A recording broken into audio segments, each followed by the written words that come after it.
আসসালামু আলাইকুম সবাইকে ঈদ মোবারক। ঈদের দ্বিতীয় দিনের শুভেচ্ছা সবাইকে। সবাই কেমন আছেন? আমরা আলহামদুলিল্লাহ অনেক ভালো আছি। এই প্রচণ্ড গরমে যতটা সিম্পল থাকা যায় সিম্পল একটা লুক নিয়ে চলে যাচ্ছি দাওয়াত খেতে। কোথায় যাচ্ছি, কি করব, সারাদিন সব কিছু আপনাদের সাথে শেয়ার করব। আশা করি সবার কাছে অনেক বেশি ভালো লাগবে। তো এখানে আমি রেডি হয়ে আমি বাবুকে রেডি করে দিচ্ছি। তো বাবুকে রেডি না করলে আসলে আমার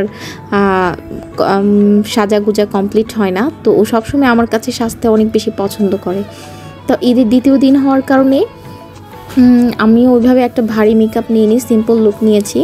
আর এই তো এখানে সুমনের বকেয়া সালামিটা দিয়ে দিচ্ছি আমি, যেহেতু ঈদের দিন সময় পাচ্ছিল না বা সময় হচ্ছিল না। তো এই যে আমরা সবাই রেডি হয়ে চলে যাচ্ছি। আর সবাই মিলে চলে যাচ্ছি আজকে জেনিফার আন্টিদের বাসায়। তো ওখানে জেনিফার আন্টি আমাদের সবাইকে দাওয়াত দিয়েছে।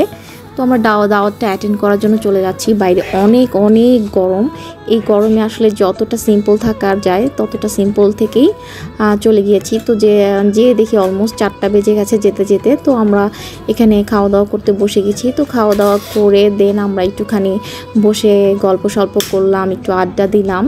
আর এই তো এখানে অনেক দিন পর বা ঈদে দেখা হলে সবার সাথেই তো একটা আনন্দ মুহূর্ত চলে আসে। তো এই তো আমাদের দুপুরে খাওয়া দাওয়া শেষ, দেন গল্প টল্প করে এখানে আমরা ফুচকা খাচ্ছিলাম। সবাই বাচ্চারা ফুচকা খাচ্ছিল। বাচ্চাদের কিন্তু ফুচকা খুব পছন্দের একটা খাবার। বাচ্চারা ফুচকা খেতে অনেক বেশি পছন্দ করে। তো ফুচকা খাওয়া শেষ, এখন চা না হলে আড্ডা তো আর জমবে না। তো এখানে চা খাচ্ছি, এবং চা খেলেই শরীরটা সবসময় আমাদের কিন্তু একদম চাঙ্গা হয়ে যায়। তো এখানে আমাদের চা খাওয়া শেষ, সবাই একটু ছবি তুলে নিচ্ছিলাম, যেহেতু ঈদে সবাই এক হয়েছি, ছবি তো তুলতেই হবে। এখানে ছবি তুলে দেন সবাই মিলে ধরেছে দুলাভাইকে। ঈদের দিন হোক আর ঈদের পরের দিন হোক, দুলাভাইয়ের সাথে ঈদের পরে যখনই দেখা হবে তখনই সালামি নিতে হবে। তো সবাই এক এক করে ওয়েট করছিল দুলাভাইয়ের সালামি দিবে। তো এখানে তাদের দুলাভাই তাদেরকে সালামি দিয়ে দিল, এক এক করে দিয়ে দিচ্ছে। এখানে সবাই লাইনে দাঁড়িয়েছে। বিষয়টা কিন্তু খুবই মজার ছিল।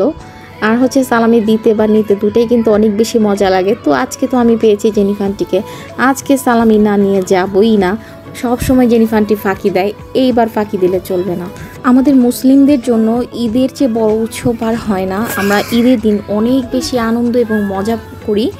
আর আসলে ঈদের দিনটা অন্যরকম একটা আনন্দ থাকে সবার মনে। সালামি দেওয়া নেওয়া, সেমাই খাওয়া, সব রকম মজা আনন্দ সবগুলোই কিন্তু আমাদের ঈদের দিনই সব আনন্দটা প্রকাশ পায়। আর এই তো ওদের ছোটো আপুকে ওরা ধরেছে, এখন ছোটো আপু সালামি দিচ্ছে ওদেরকে। এভাবেই সালামি দেওয়া নেওয়া করতে করতে আমাদের কখন যে সন্ধ্যা হয়ে গেছে আমরা টেরই পাইনি। আর এই তো এখন আমাদের সালামি নেওয়ার পালা। তো জেনিফার আন্টি চলে এসেছে, এখানে আমাদের সালামি দিবে। তো জোরপূর্বক ওনার কাছ থেকে আজকে সালামি নিতেই হবে আমাদের। তো এখানেই তো আমি সালামি নিচ্ছিলাম। তো আমাকে তো সে ফার্স্টে যেটা দেবে আমি তো নিব না। তারপর আমি তার কাছে আরও আবদার করাতে যাই হোক একটু বেশি সালামি পেয়েছি। তো যাই হোক এভাবে আজকের দিনটা কেটে গেল। আজকের দিনটা অনেক ভালো কেটেছে আলহামদুলিল্লাহ। সবার কাছে ভিডিও কেমন লেগেছে জানাবেন। সবাই অবশ্যই অনেক বেশি ভালো থাকবেন, অনেক বেশি পানি খাবেন এবং সুস্থ থাকবেন। Thanks for watching. আল্লাহ হাফেজ।